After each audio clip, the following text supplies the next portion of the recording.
All right, so this is a suggestion via Patreon. The name of the video is 13 Things from the 1980s that kids today will never understand.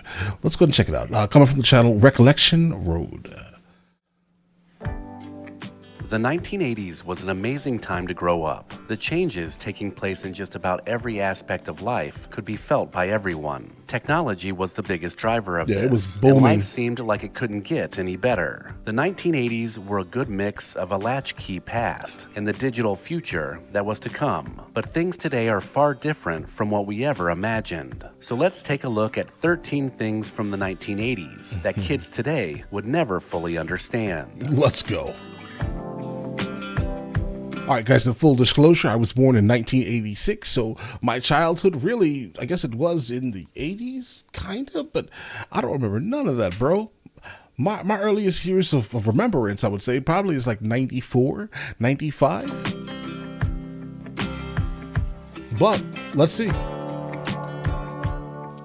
The use of technology in schools varies greatly when we think back to the 1980s. They of course had overhead projectors, which allowed the teacher to project transparent sheets onto a screen, which allowed them to work through problems or worksheets as a whole class, essentially replacing the need for a blackboard. But when we think of classroom technology today, kids have iPads and laptops that they carry around with them all the time. Back in the 1980s, bro, like, do schools now have like apps and things like that, guys? That'd be cool if they did, I guess, right? But I do definitely remember these overhead projectors. You were lucky if there was one giant computer somewhere in the classroom, or a special computer room you would go to that was used by the whole school. Yeah, and we would play Oregon Trail. The days you could play on the computer was always a treat, because it meant you could play the Oregon Trail. For some, this was the first memory of using a computer. Listen, right. And it certainly was memorable, especially since you were usually killed by dysentery off before you made it to Oregon. Right. You didn't make it.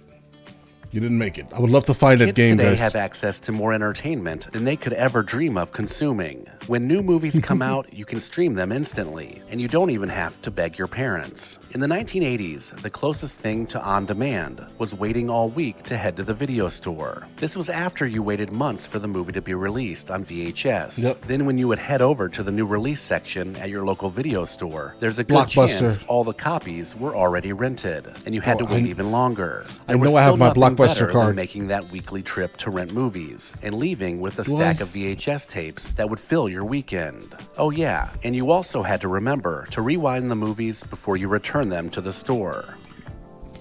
Rediscover your past by digitizing your family's memories with Legacy Box. Watch until the end of this video to find out more about preserving your legacy, and then visit legacybox.com/recollection. Within the basically, this Legacy Box thing sounds interesting. So now that we've been watching a lot of these type of videos, right? I'm guessing that it's like bringing old digital photos to life on, not digital photos, like physical media, printed photos to life in the digital world. Yes, that sounds like a great idea. While I also want to point out, never get rid of physical media. I'm sure you can realize, based off of a lot of these streaming platforms, you pay for something, you think you bought something, but in all actuality, you're just buying a license to watch it. You don't really own anything you buy on YouTube movies or, Netflix. You don't own any of this stuff. You're just renting it. So once you stop renting it, you no longer have it, even though you've been paying for it. Keep that in mind, guys. Keep physical media alive. In the last few years, the need for fidget toys has become almost a necessity for kids, as if sitting still for a bit is torture. Kids today have to constantly be fiddling, spinning, or clicking buttons in order to survive the day. The closest thing we had to a fidget spinner was the Rubik's Cube. This puzzle game had you twisting blocks in order to complete each side's color. It required thought and strategy to even come close. There was also a book you could buy which helped you learn how to solve the puzzle. Okay, I think I just live in the realm of nostalgia, because what's funny is that I still kind of do all of these things, right? Absolutely. Aside from the Rubik's Cube, there were also these Oregon helicopter Trail seeds that would fall from the trees. I guess picking them up, tossing them in the air, and watching them twirl back down to earth over and over again could be considered fidgeting back in the day. Right. Whenever a disaster strikes today, you seem to always see a GoFundMe page or some other crowdfunding app that is meant to ease the financial burden. But in the 1980s, music was how we raised money for the needy. Songs like Do They Know It's Christmas and We Are the World gathered the decade's biggest stars. All right, so I've definitely never heard the Christmas one. We Are the World? Absolutely. To perform a charity single that raised money to combat the famine happening in Ethiopia. On top of that, there were also opportunities through television commercials to sponsor children in impoverished countries. For just $11 a month, you believed you were making a difference in the world. You weren't, bro. Unfortunately, guys, yeah. The fantasy genre in the 1980s was drastically different than what we see today. With CGI and advances in special effects, franchises like Harry Potter, Avatar, and Game of Thrones look unbelievably real. Maybe that's why cosplay is so popular even for adults. But in the 1980s, you never saw anyone walking around as their favorite character from The Dark Crystal or The Neverending Story. These movies used puppets and animatronics that were pretty crude, so you never truly felt immersed in that world. There was Star Wars, which was the most convincing, but it's really nothing like the newer Star Wars films developed today. Instead, we had David Bowie, basically dressed as a 1970s version of himself in the 1986 movie Labyrinth. The 1980s was a revolution in video games being brought to the masses. This is the decade when kids moved away from heading to the arcade and chose to stay home and play their very own Atari, Commodore 64, or Nintendo Entertainment System. It was exhilarating when you opened up that birthday or Christmas present and saw a Nintendo logo. Oh, and kids today may never know that feeling. Bro, that was like the thing. I remember growing up and getting one of these, and my mind was blown. Right, the graphics and the Duck Hunt. I loved it.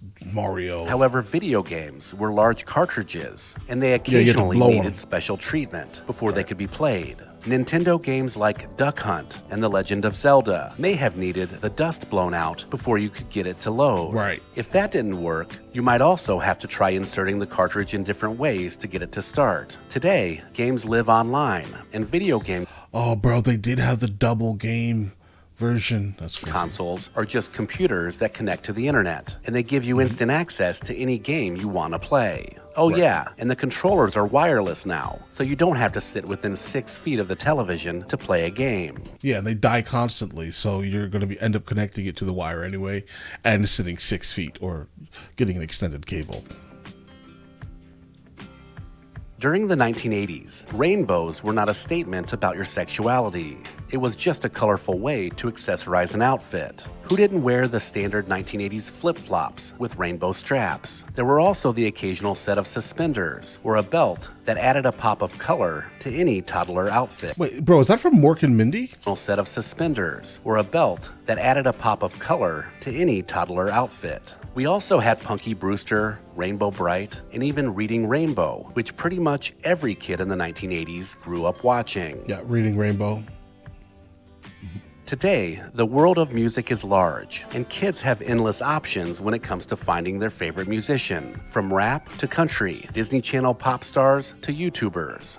But in the 1980s, there were really just two megastars in the world of music, Michael Jackson and Madonna. For Michael Jackson, it was his Thriller album from 1982, which became the best-selling album of all time. For Madonna, it was her Like a Virgin album in 1984, which had just enough bad girl edge to it that teenagers went crazy for it. Both artists built careers off the success they had in the 1980s, and they remain icons to this day.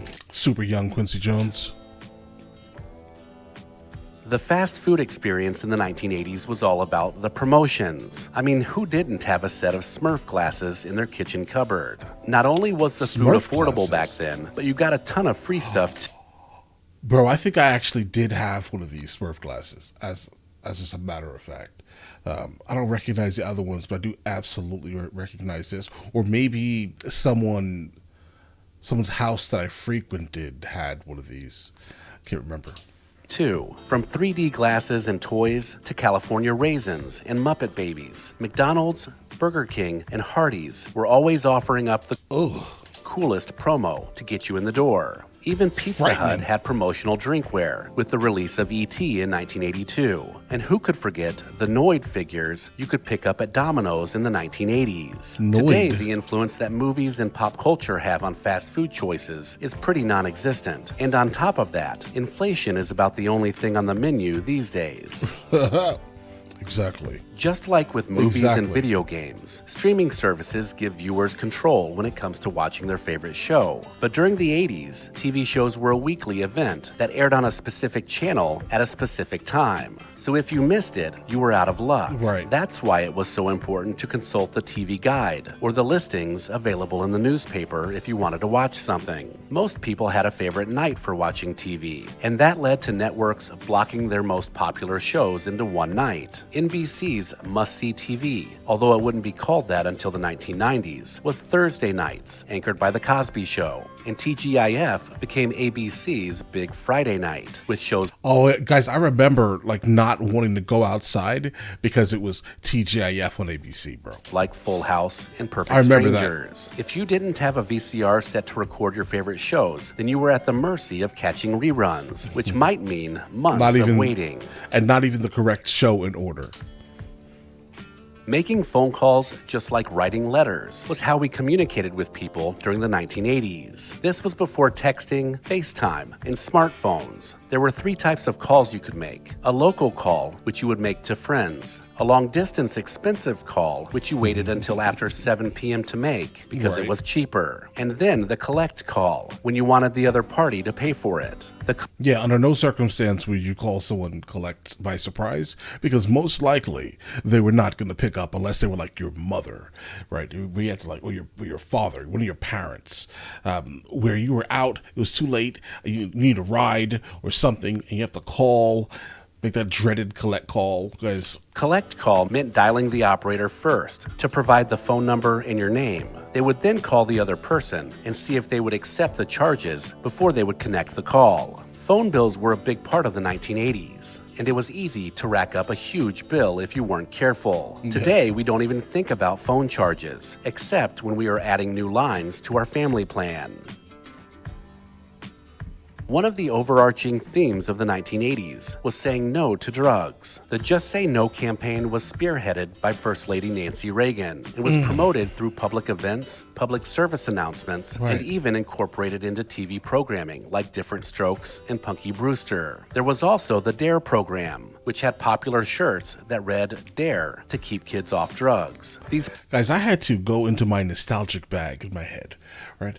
And I went on a literal search for DARE shirts like 3 weeks ago, and I was able to find one of them. Programs targeted street drugs in the 1980s, but if they were relaunched today, they would most certainly be aimed at prescription drugs and the pharmaceutical companies that run nonstop ads on just about every platform. Let me know in the comments if I missed anything. This is your and make brain sure on- to sign up for the Recollection Road newsletter using the link in the description. Guys, this one here was a really good one. Even though I didn't spend much time at all in the 80s, I seem to remember every single aspect of basically all of these things. Nothing was surprising. Back when all the advertising for movies and cartoons would go through all of your favorite fast food restaurants. Yeah, absolutely. I remember this. The concept of playing with Rubik's Cubes, I play with these all the time, right? Well, that's like my fidget spinner, if anything, guys. But all right, listen, guys, let me know in the comments how many of these do you guys remember? Or are some of these things odd, guys, I guess. Yeah, let me know. You guys all have an absolutely amazing day. Enjoy your day thoroughly.